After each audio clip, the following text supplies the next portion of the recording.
The gospel of salvation in Jesus Christ. Number one, life is short. Ang kinabuhing bumura. The Bible says in James 4:14, whereas ye know not what shall be on the morrow, for what is your life? It is given a before that appeareth for a little time, and then vanisheth away. Mga igala, ang Biblia nag-ingon sanglit kamo wala masayon, tungod sa ang may tabo sa ugma. Kaya unsa ba ang inyong kinabuhi? Kinisama sa inalis mo nga aso nga nagapakita sa bubo nga panahon o kunya mahanaw lamang. So diri sa number one mga higala, illustration diri nga life is short or giulagway diri nga ang kinabuhing bukura. Sama sa inalis nga aso nga nagapakita sa bubo nga panahon o kunya mahanaw lamang. So nganong nagsulti man ang Biblia ani mga higala, tungod kaya ang atong kinabuhi nining kalibutan na temporaryo lang, lumalabay lang ang atong kinabuhi nining kalibutan na. Walay tao nga magpadayon o magkabuhi nining kalibutan na mga higala hangtod na hangtod. Duhara ka sitwasyon ang mahitabo sa tao hindi sa kalibutan.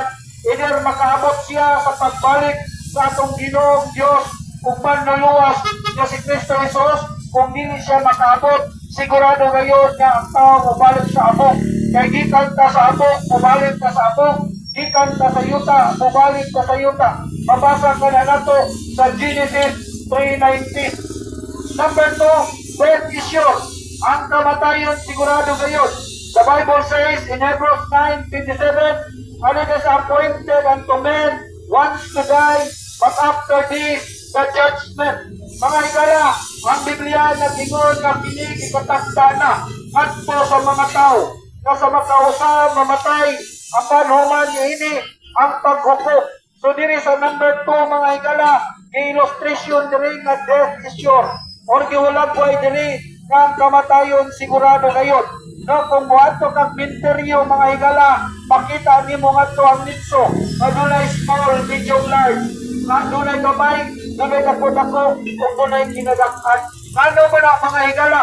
Tungod kaya ang kamatayon walay pili. Bata, mangka, tiguang, ulitaw, medyo, daga, balo, dato, maka-oktubre, aning kalibutan na mga higala.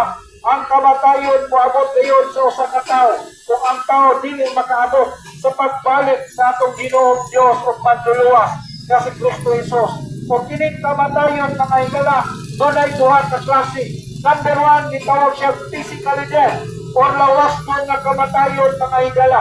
Panagbulag sa lawas o sa kalag sa tao. Pauna kung ang tao mamatay nga ni sa kalibutan, hayaon siya o ilubong ato sa misteryo. Mao kana siya ang gitawag og physically death or lawas mo na kamatayon.